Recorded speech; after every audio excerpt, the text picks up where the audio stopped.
अभी तक अपन ने डिस्कस किया था वर्क एनर्जी थ्योरम का किस तरीके से अप्लाई करना है। अब अपन जो सर्कुलर मोशन का पार्ट पढ़ा था उसी को हम थोड़ा वर्क एनर्जी थ्योरम से थोड़ा बहुत रिलेट करेंगे। सबसे पहले अपन बात करते हैं वर्टिकल सर्कुलर मोशन की। वर्टिकल सर्कुलर मोशन, ठीक है। लास्ट टाइम पे जो भी सर्कुलर मोशन था उसके अंदर बस अपन ने एनर्जी कंजर्वेशन नहीं लगाया था, बस उसका थोड़ा एनर्जी कंजर्वेशन देख लेते हैं। वर्टिकल सर्कुलर मोशन मतलब लेट्स से कोई स्टोन बांधा हुआ है अपने पास, है ना, उसको अपन ऐसे ऐसे सर्कल में घुमा रहे हैं, right. This kind of motion is known as vertical circle. For example let's say कि कोई एल लेंथ की या आर लेंथ की स्ट्रिंग है और यहाँ पर मैंने एम मास का एक ऑब्जेक्ट बांध रखा है, ठीक है।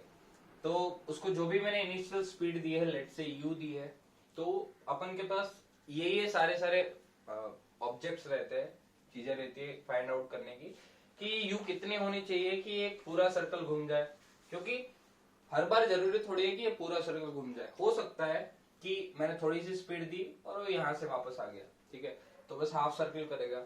तो अपन को ये u की वैल्यू ऐसी फाइंड करनी है कि यहाँ से पूरा सर्कल अच्छे से घूम के वापस आ जाए, ठीक है। फिर देखो ऐसे जाएगा, उसकी मोशन कुछ इस तरीके से रहेगी, ठीक है। थोड़ा ऊपर बना दिया, but it's fine.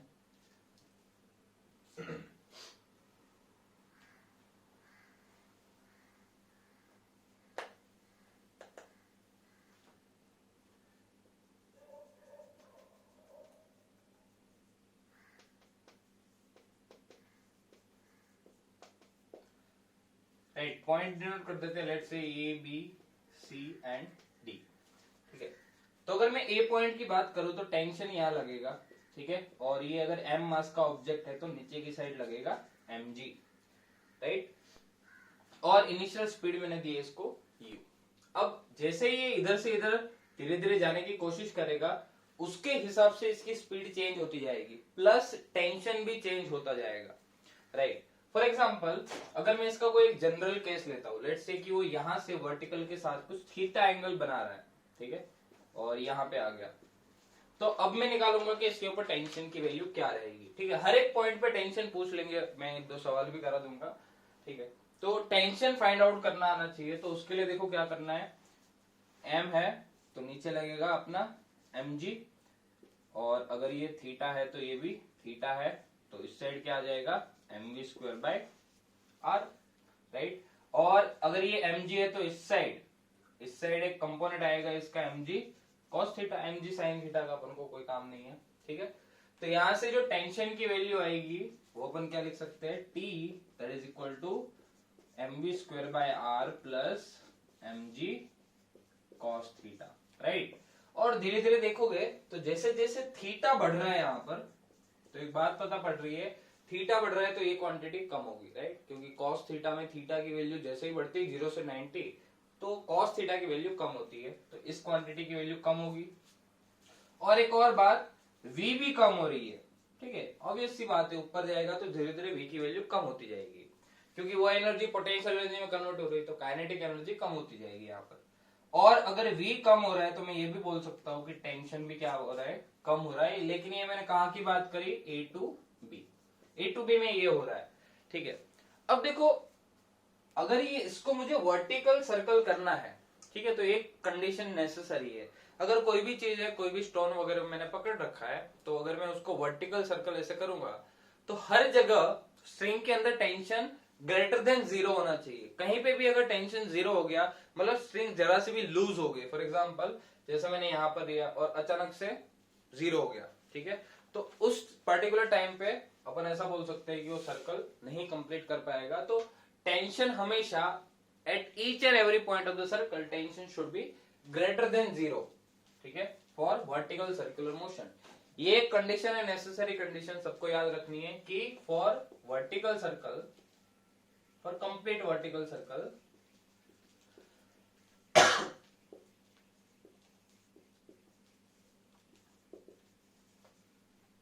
t at everywhere should be greater than equal to 0, हमेशा ग्रेटर देन इक्वल टू 0 होना चाहिए, तब जाके मैं ऐसा बोल सकता हूं कि ये एक वर्टिकल सर्कल कर पाएगा, ठीक है। लेकिन अब अगर ए से बी की बात करें तो ए के बी के बीच में टेंशन कभी भी 0 नहीं होगा, ध्यान से देखो, ये quantity mv square by r plus mg cos theta है, ये कभी जीरो नहीं होगी a टू b के बीच में, ठीक है। तो t can not be zero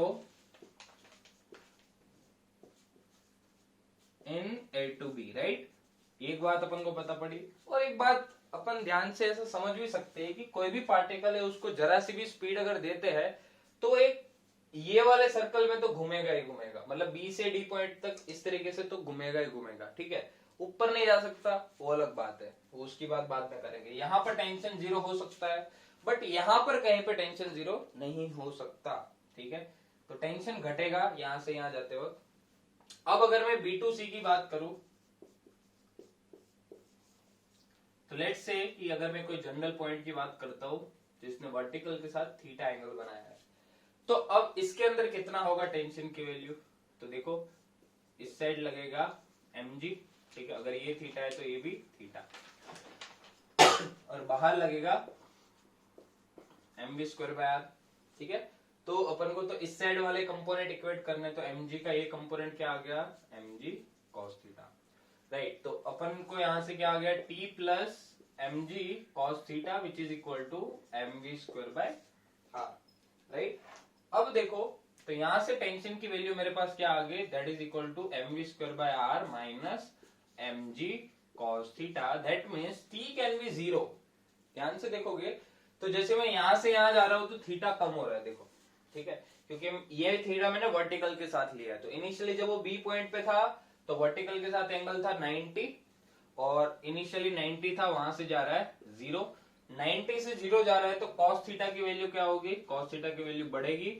और ये क्वांटिटी धीरे धीरे अगर बढ़ती जा रही है तो एक पॉइंट ऐसा आएगा कि उसकी वैल्यू टेंशन के इक्वल भी हो सकती, sorry mv square by r के इक्वल हो सकती है, और वहां पर टेंशन जीरो हो जाएगा, मतलब स्ट्रिंग लूज हो जाएगी, राइट। तो B से लेके C तक अपन के पास टेंशन की वैल्यू जीरो होने की ज्यादा संभावना है, और ज्यादा से ज्यादा है यहाँ पर C पॉइंट पे, ठीक है, क्योंकि C पॉइंट एक ऊपर वाला पॉइंट है। और ये भी समझ सकते हो यहाँ पर कि cos थीटा की वैल्यू जब जीरो हो जाएगी तब इसकी वैल्यू मैक्सिमम हो जाएगी, ठीक है।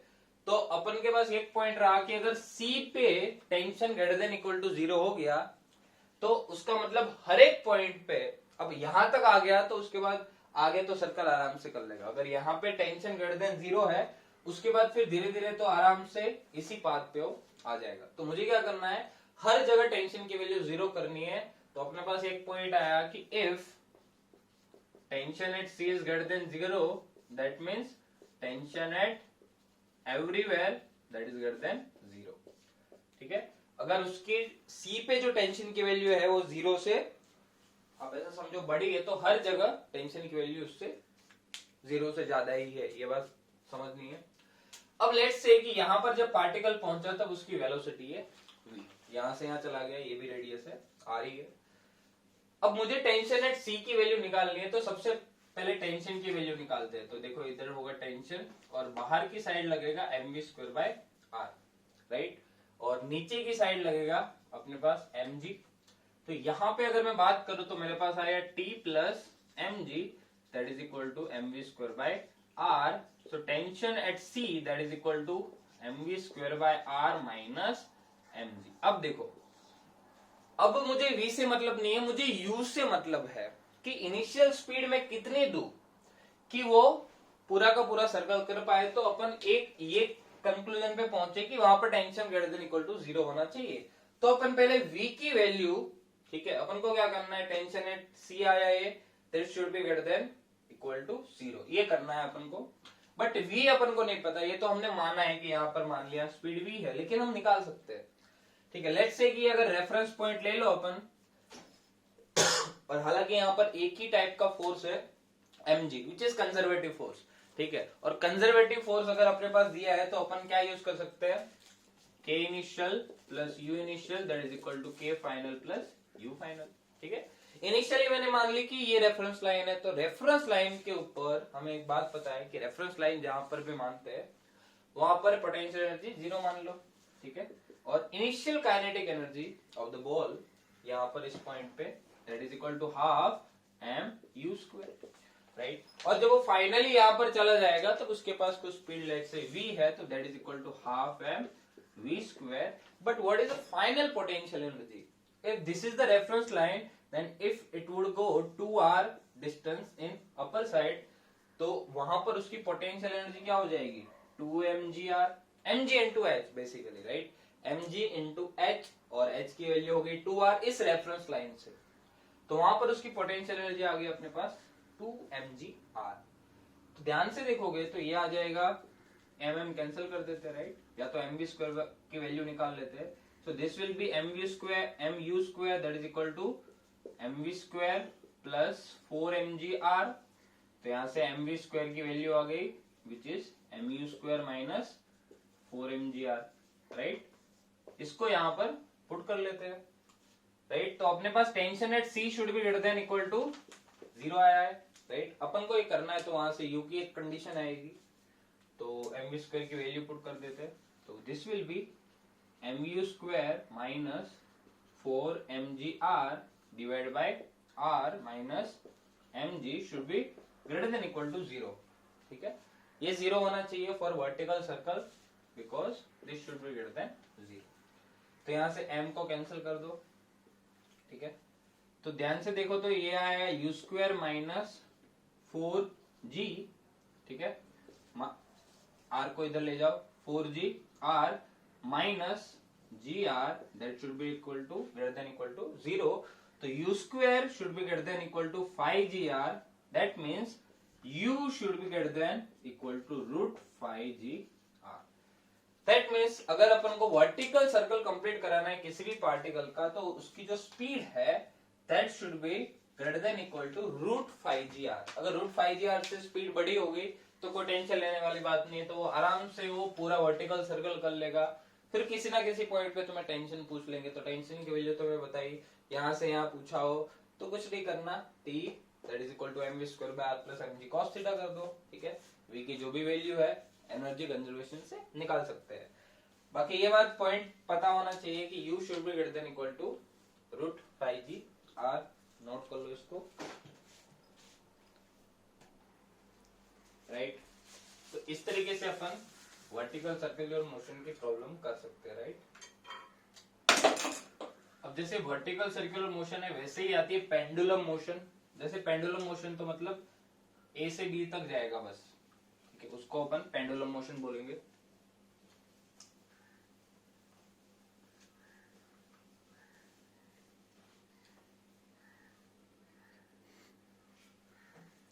राइट, तो पेंडुलम मोशन के लिए क्या रिक्वायरमेंट रहती है? ये तो पूरा सर्कल का हो गया, अब आधा सर्कल का देखते हैं.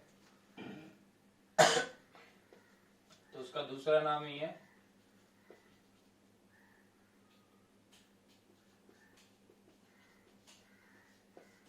Pendulum motion. मतलब कोई m मास का ऑब्जेक्ट है जिसकी रेडियस जो एक r रेडियस की एक स्ट्रिंग पे लटका हुआ है. तो लेट्स से कि अगर मैं उसको इनिशियली u स्पीड दूंगा तो u कितनी दूं कि वो यहां से लेके यहां तक मोशन करे. ऐसा लेट्स से पॉइंट b है, a है, ये b है, ये c है और ये कोई सेंटर है. तो मतलब मुझे u मिनिमम ऐसी देनी है कि वो बस a तक पहुंच जाए. ठीक है, तो ये इस टाइप की जो मोशन रहेगी उसको अपन क्या बोलेंगे? Pendulum motion.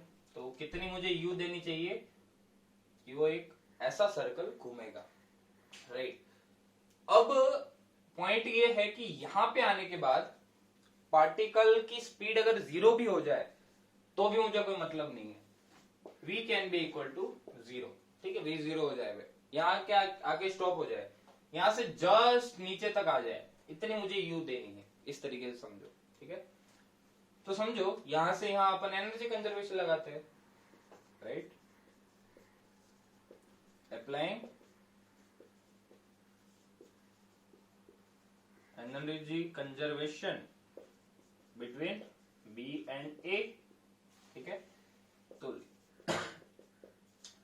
K initial plus U initial is equal to K final plus U final. K initial क्या है यहाँ पर? Half M you square. U initial क्या है? 0 है. K फाइनल क्या है यहाँ पर? Kinetic energy half M V मतलब 0. और U फाइनल जब वो यहां पर आ जाएगा तब वो देखो r जितनी हाइट पे पहुंच चुका है, तो ग्रेविटेशनल पोटेंशियल एनर्जी में कितना इंक्रीज हुआ? mg r जितना. राइट। तो यहां से अपने पास half M you square that is equal to आया एम जी आर, तो एम एम कैंसिल, तो u that is equal to √2gr, right. अगर यू की वैल्यू √2gr होगी तो आराम से वो पेंडुलम मोशन कर सकता है, ठीक है। इससे ज्यादा नहीं होनी चाहिए। अगर 0 से लेके ऐसा समझो 0 टू √2gr आया, ठीक है, फिर √2gr टू √5gr, फिर ग्रेटर देन √5gr, ठीक है। तो इसका एक बना लेते हैं अपन। लेट से कोई पार्टिकल के पॉइंट से A B C D ऐसे समझो। तो अगर 0 से लेके √2gr होगा तो वो कहां से जाएगा, A टू B, देन वापस B टू A आएगा, फिर A टू D जाएगा, देन वापस D टू E आएगा। इस टाइप की मोशन होगी, हाफ पेंडुलम मोशन। फिर √2gr से √5gr तक आएगा तो वो B टू C के बीच में पहुंचेगा, जंप करेगा यहां से यहां तक, ठीक है। फिर अगर ग्रेटर देन √5gr आए तो क्या करेगा, ये कंप्लीट वर्टिकल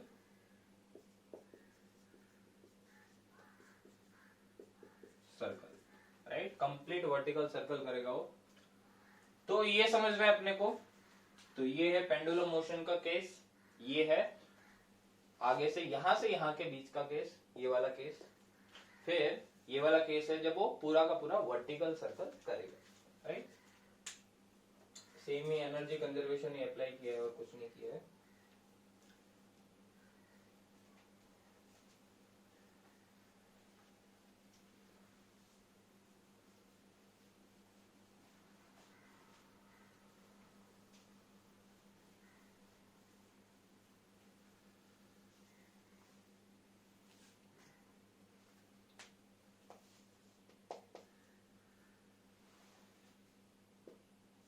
लेट से किसी एक स्टोन को मैंने 1 मीटर के स्ट्रिंग से, वो 2 kg का है, उसको मैंने 10 मीटर पर सेकंड दे दिया, तो ऐसे वर्टिकल सर्कल कर रहा है, ठीक है। कोई पॉइंट A यहां पर है, कोई पॉइंट B यहां पर है। ये वाला है 37, ये भी ले लो 37, ठीक है। तो मुझे क्या करना है, डायग्राम थोड़ा सीधा बना देते हैं।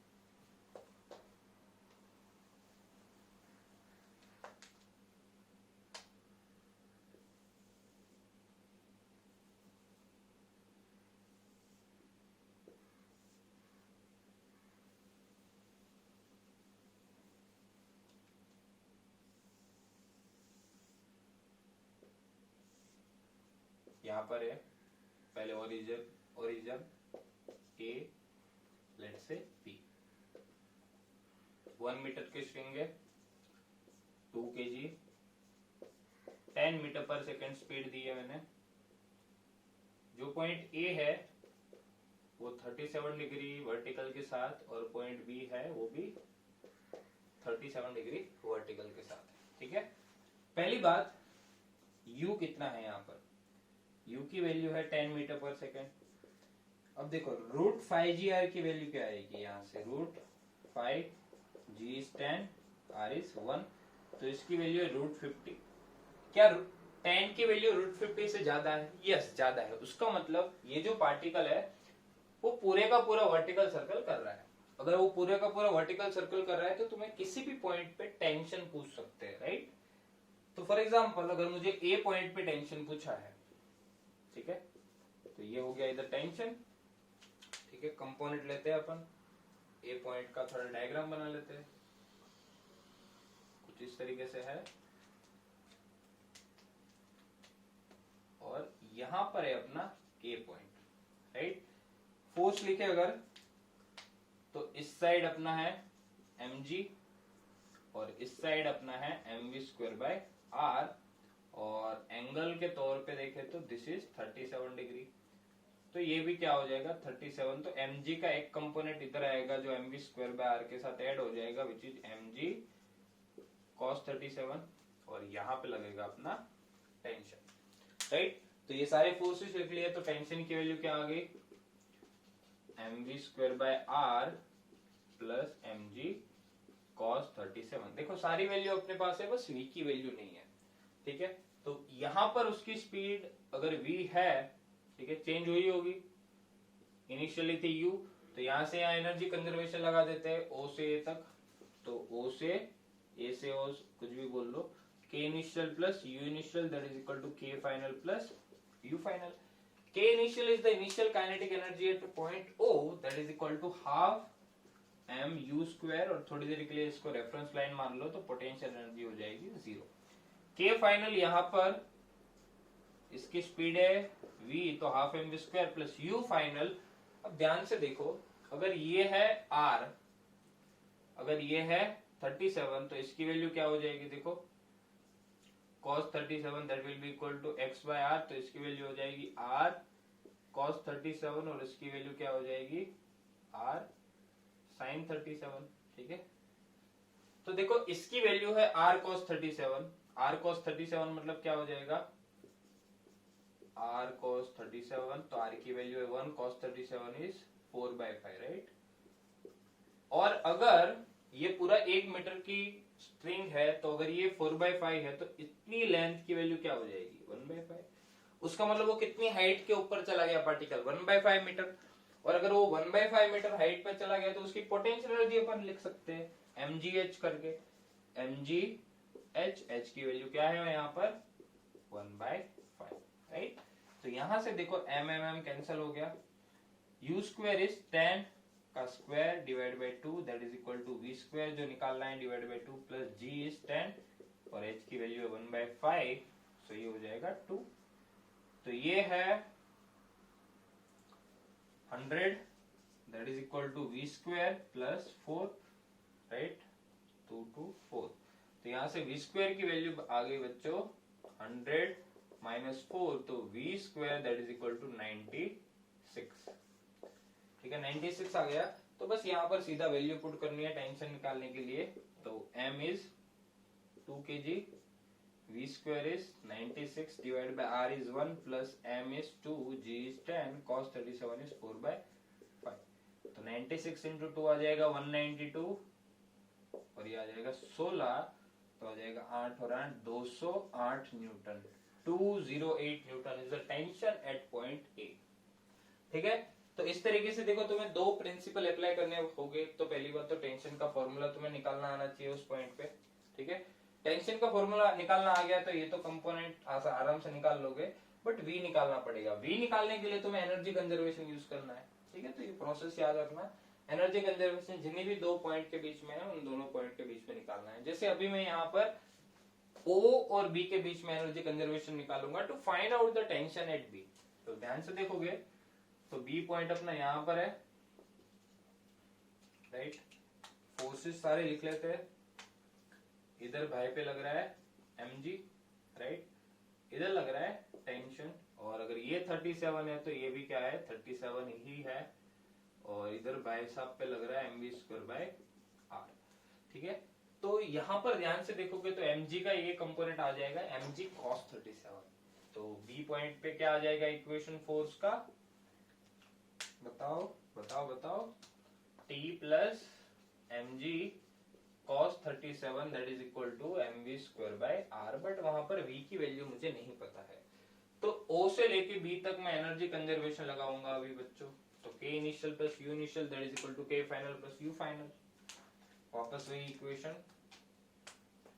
K initial plus U initial that is equal to K final plus U final. K initial is half m u square that is equal to half m v square, that will be the final kinetic energy here, plus u final इतनी height पे mgh, ठीक है। Height निकाल लेते हैं, तो यहां से यहां की हाइट तो है 1 मीटर, ठीक है। फिर इतनी हाइट और निकाल लो, तो अगर ये r है, तो अगर ये 37 है, तो ये क्या आ जाएगा r cos 37, simple. r cos 37 मतलब 1 इंटू 4/5, तो ये है 1, ये है 4/5, तो टोटल हाइट क्या हो गई 1 plus 4/5 that is equal to 9/5, ठीक है। तो यहां से ग्राउंड से ये वाली हाइट निकालना आना चाहिए। तो अगर ये रेडियस r है, ये एंगल 37 है, तो ये हो जाएगा r cos 37, सिंपल। और r cos 37 आ गया तो आराम से 4/5 ये आ गया, ये है 1, तो टोटल हाइट आ गई अपने पास कितनी 9/5 मीटर। तो एम वापस कैंसिल कर दो, तो यू स्क्वायर मतलब 100/2 दैट इज इक्वल टू, यहाँ सही तो किया था ना, सही किया था वैसे, that is equal to v square by 2 plus g h, g is 10 बाकी 9/5, तो ये आ जाएगा 18, तो ये आ जाएगा 100 that is equal to v square plus 18 into 2 36। तो वी स्क्वायर की वैल्यू आ गई बच्चों 64, है ना, 64 आ गई। तो बस उसकी वैल्यू ऊपर वाले इक्वेशन में लिख के अपन आराम से टेंशन की वैल्यू फाइंड आउट कर सकते हैं। तो टेंशन क्या आ जाएगा, m सारी वैल्यू पुट कर सकते हैं, देखो mv square by r minus mg cos 37, ये तो पता चल गया होगा। तो m is 2, v square is 64 divide by r minus mg cos 37, m is 2, g is 10 into